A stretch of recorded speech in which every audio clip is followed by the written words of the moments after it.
Hi, you're watching Reddit Revelations. We were walking back from dinner, her hand loosely wrapped around my arm, the city glowing softly around us in that lazy orange hue it gets just after sunset. It was one of those evenings where everything looked better than it really was.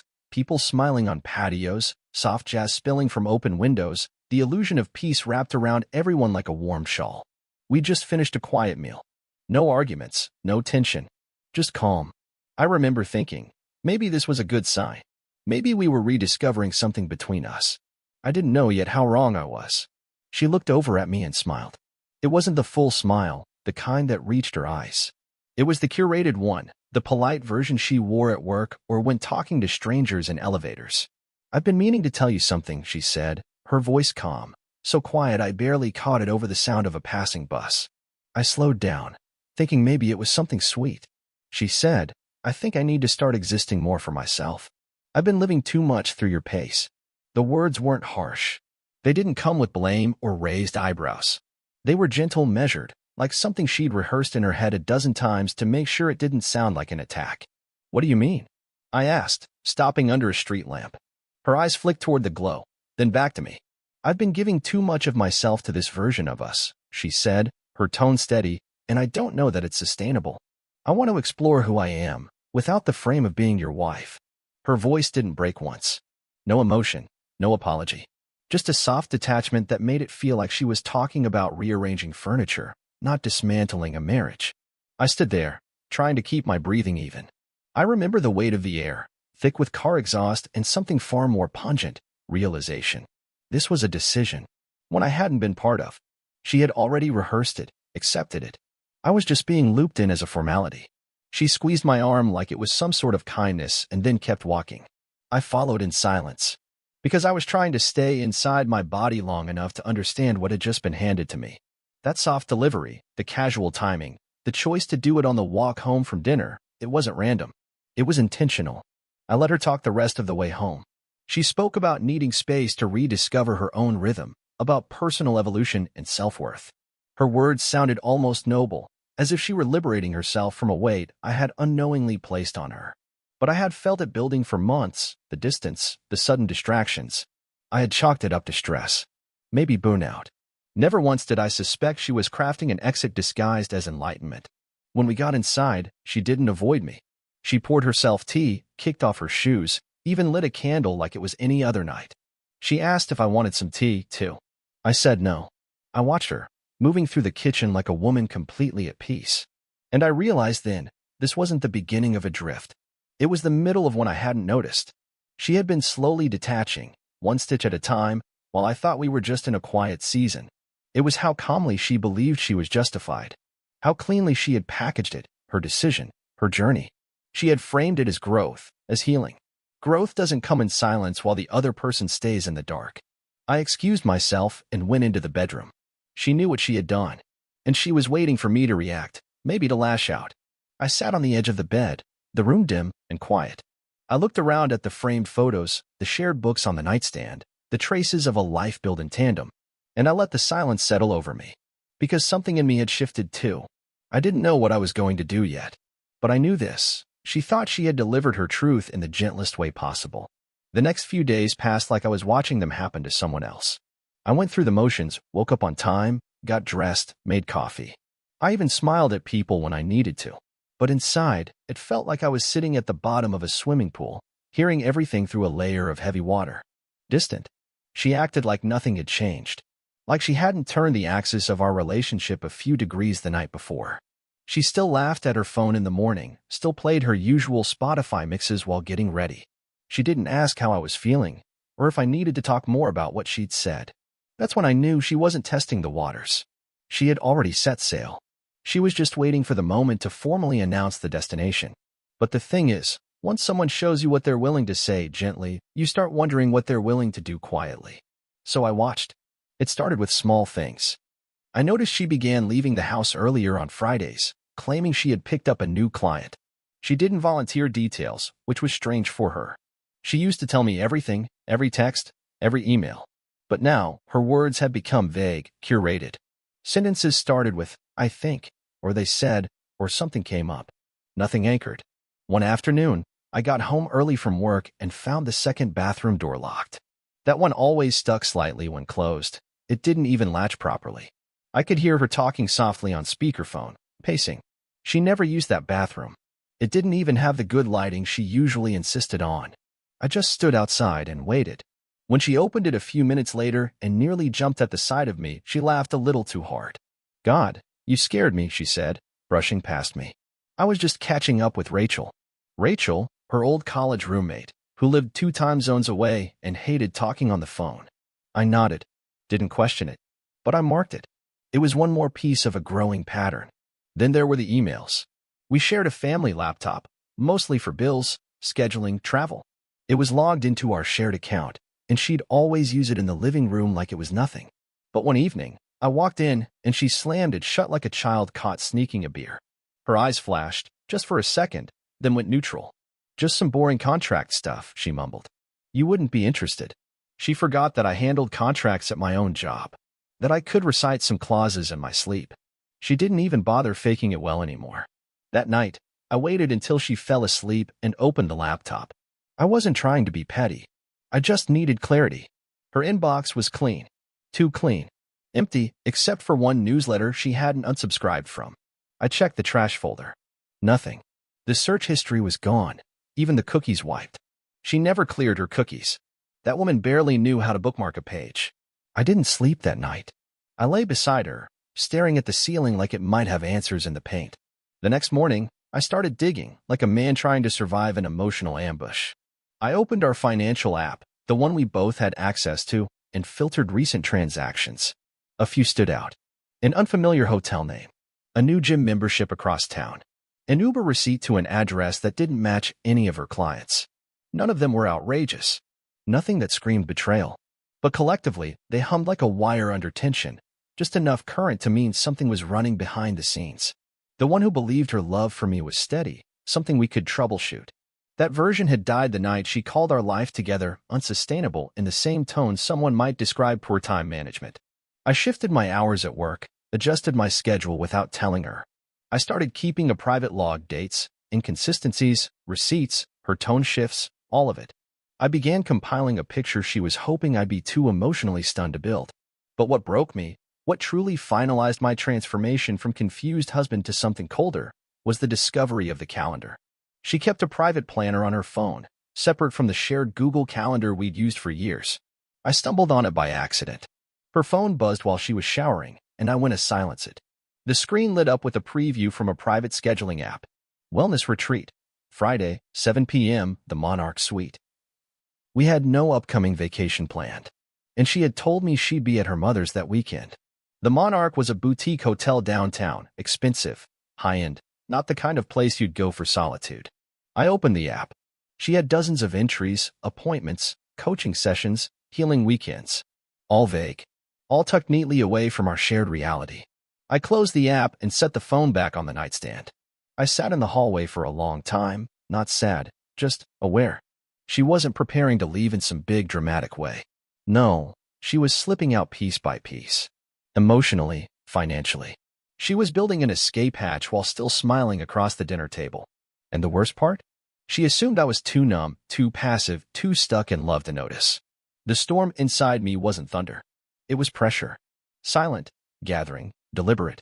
I didn't change overnight. That would have been too obvious. I didn't storm out or start sleeping on the couch. Instead, I shifted inward, quietly and with purpose.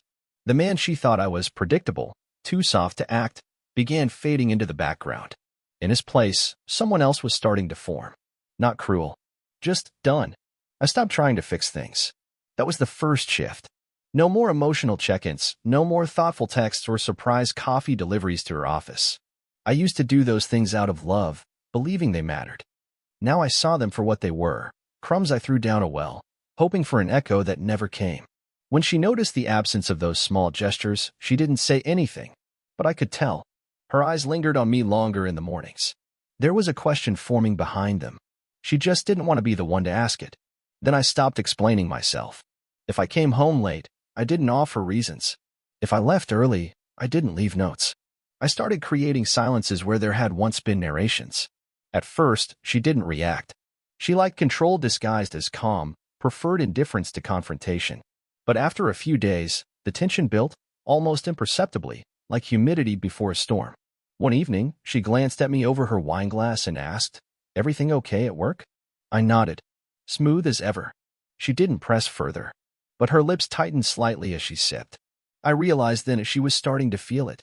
The gap between us was no longer the result of her slow exit. It had become mutual. I wasn't trying to follow her anymore. I began observing more carefully. Every word she used, every expression she didn't intend for me to catch. She became clumsy in small ways, forgetting to lock her phone, repeating lies with inconsistent details. The more she talked, the more she exposed. She'd mention a new yoga studio that didn't exist, describe a client dinner that didn't match her calendar. I just filed it away. It was like watching a magician reuse the same trick, unaware the audience had caught on. And it was exhausting, because of how confidently she delivered them, as though my ignorance was a guarantee. I had moved past anger.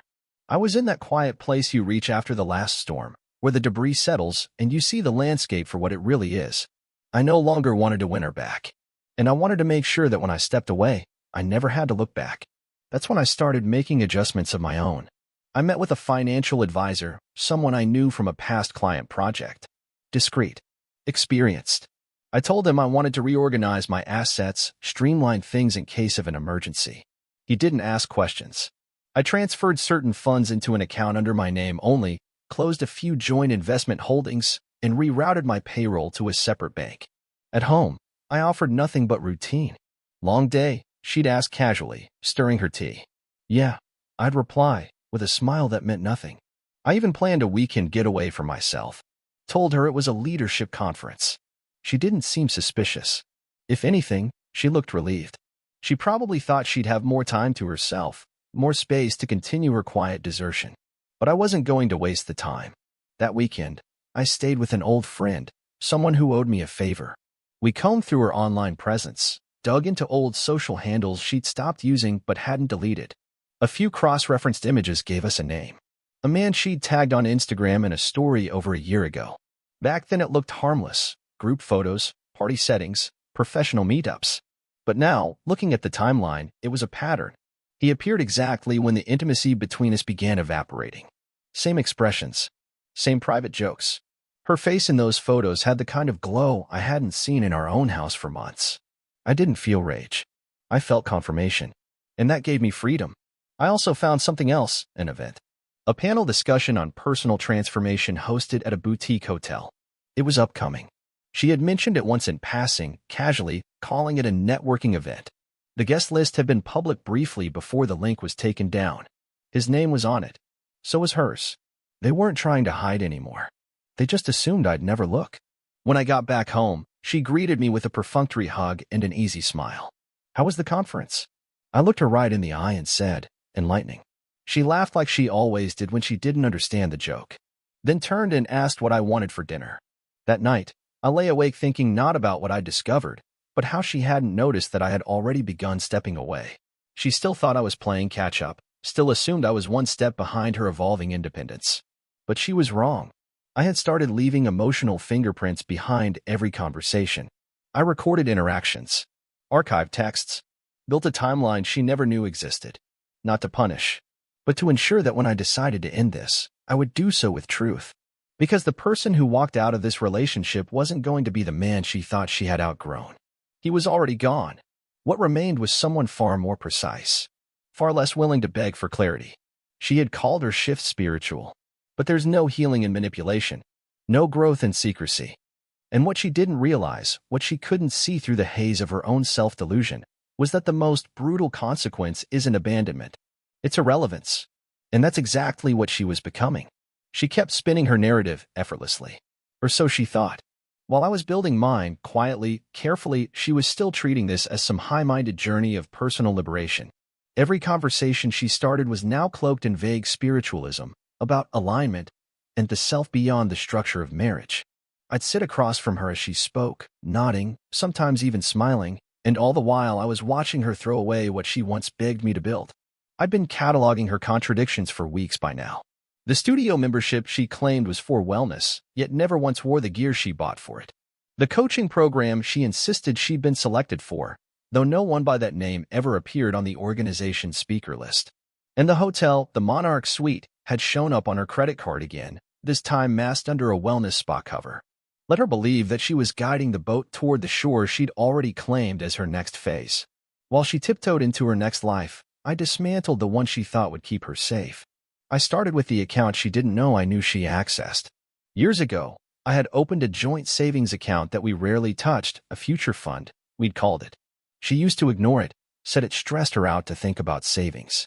But one day, I saw her browsing our banking app on her laptop and watched her eyes pause a beat too long on the balance. A week later, a wire transfer from that account was made. Not large. Just enough to seem like a bank error or a financial hiccup. I changed the credentials, split the balance, and routed it elsewhere. Quietly. No alert, no notification. I just let her assume the account remained untouched. Next came the car. She'd always insisted the luxury SUV was hers, though it was under both our names. She treated it like a trophy, never missed a car wash, and guarded the keys like they were relics. What she didn't know was the lease agreement had expired, and the buyout was due. I paid it in full and transferred the title to my name. Then I scheduled a sale for the following week. When I brought it up over breakfast, she blinked like I'd said something in another language. "Wait, you're selling my car?" she said, spoon frozen midair. "No," I replied. "I'm selling my car." The silence that followed was new. Not the bored indifference she usually deployed. This one had shape. For the first time in weeks, she didn't know what was coming next. And she didn't like it. After that, I altered my social media, just a few small tweaks. Removed our anniversary posts. Changed profile images to solo shots. Unlinked her tag on our wedding album. All subtle moves. Nothing too jarring, but enough to signal to the people paying attention that something was shifting. Then came the most important thread, the mentor. She'd spoken often of this person. Some wellness coach or life guide she trusted deeply. She'd quoted him more than once, always citing how his retreats were helping her find her voice. I never asked about him. Never needed to. The man she claimed was guiding her through emotional rebirth was not some anonymous stranger. He was someone I'd met once at a professional event, a smooth-talking pseudo-therapist who branded self-interest as clarity and preached disruption over accountability. He ran his retreats like multi-day seductions, selling dreams of self-worth laced with just enough romantic philosophy to lure women on the edge of dissatisfaction. And yes, he was the man I had seen tagged beside her in that hotel post. What she didn't know was that he wasn't just some fringe guru. He was also connected to one of my company's HR consultants. I'd done a full background check without needing a reason, and what I found gave me everything I needed. Tax fraud. Business registered in a shell name. Multiple NDAs with prior attendees. I didn't confront her with that either. That wasn't the play. Instead, I forwarded the documents anonymously to the board of the organization sponsoring his next event. Then I scheduled a meeting with a local reporter who had once interviewed me about business ethics. I fed him the full story under a pseudonym. The story would break in 2 weeks. Plenty of time for it to explode. At home, she began to fumble with her words more. Asked strange questions like, "Do you feel like you're changing?" Or, "Have you been seeing someone?" They were feelers, like a thief checking if the door was still locked. I kept my answers simple. "Just evolving," I said. She didn't smile. Because by now, she felt it. Something under her feet had begun to shift, and she couldn't trace the fault line. Then, the final thread. I handed her a printed copy of a vacation itinerary. "Thought you might want to plan a solo weekend," I said. She looked at it. The same hotel. Same suite. But this time, the reservation wasn't under her name. It was under mine. "What is this?" she asked. "A reset," I said, walking past her. "Every transformation needs one." She didn't respond. Just stood there, holding the paper like it was a riddle she couldn't solve. But I already had the answer. She believed I had been sleeping through her exit. She assumed I'd quietly allow the erosion she disguised as growth. But what I had done was far more surgical. I let her walk forward, right into a future that was no longer built on the foundation she thought was hers to control. And soon, everything she thought was secure, her finances, her image, her backup plan, would begin to crumble. When someone loses control of a narrative they've crafted so carefully, it begins slowly. A few details don't add up. A few people stop returning calls. Then, without warning, everything starts to collapse. It started with the retreat. She had been preparing for it like it was her personal graduation ceremony. New clothes, an overpriced suitcase, a fresh journal with some quote about rediscovery scrawled across the cover. The day before she left, she walked around the house humming. She didn't say goodbye like she used to. Just, "I'll text you when I land." I nodded, looking forward to it. She never did send that text, because by the time she arrived at the venue, the article had gone live. It was front page on the lifestyle section of a prominent digital magazine. A thorough expose, well-sourced, articulate. It outlined not just the fake credentials of her mentor, but the financial manipulation behind his programs, the romantic entanglements with clients, the NDAs used to bury complaints. It included testimonials from former attendees who had finally come forward. No names. But the details were too specific to ignore. I had to read it twice, because I was stunned by how effectively it struck. The reporter had done his homework, and I had helped him finish the puzzle. By the time her seminar began, half the guest list had pulled out. Sponsors withdrew their funding. The event's social media page was swamped with backlash. She posted nothing the entire weekend. When she came back, there was no humming. No suitcase rolled proudly through the front door. Just the quiet click of the door opening, then closing behind her. I stayed in the kitchen, preparing dinner. She stood in the doorway longer than necessary, watching me, searching for something familiar. "You knew, didn't you?" she asked. I didn't turn around. Knew what? About him. The article. The retreat being canceled. All of it. Now I looked at her. Eventually, yes. She exhaled like she'd been holding her breath for hours. Maybe she had. "And you just let it happen?" "No," I said. "I didn't let anything happen. I stopped protecting someone who stopped respecting me. There's a difference." Her face went pale. She sat down slowly, as if her legs couldn't quite remember how to hold her up. I poured 2 glasses of wine, something we used to do after hard days. I slid one across the table to her. She didn't touch it. "Why didn't you say anything?" she whispered. "Why didn't you confront me when you figured it out?" "Because that's what you expected," I said. "A confrontation you could control. A conversation you could steer. I didn't want to give you the power to define how this ended." She stared at the glass. "So what now?" That was the moment. The one I'd been preparing for, not with spreadsheets or secrets, but with resolve. I pulled out a folder from the drawer next to me, placed it gently on the table. She didn't open it. "This," I said, "is everything you asked for, just not in the way you imagined. The apartment you wanted? Leased in your name. The car? Already sold. The shared accounts? Split. You'll find the updated balances and statements inside. You'll also find a proposal. No court, no lawyers, no public scene. I'm offering you peace, clean and mutual. But not comfort. Not anymore." Her lips parted slightly, like she wanted to protest. But no words came. "You wanted a new chapter," I continued. "So I wrote it. But this time, it doesn't revolve around you." She reached for the folder, then stopped halfway. "I didn't think you'd do all this." "I know," I said. "That was your mistake." For a long moment, neither of us moved. She looked small in that chair, diminished. Because I had done what she never expected. I'd let her believe she was in control until the very last second, and then I rewrote the ending. That was the difference between us. She left a few days later. Quietly. No tears. No speeches. Just a final glance over her shoulder as if still hoping I'd call her back. I didn't. And something remarkable happened after she was gone. The house didn't feel empty. It felt spacious. Like it had been holding its breath this entire time and finally let go. I found myself sleeping better. Cooking again.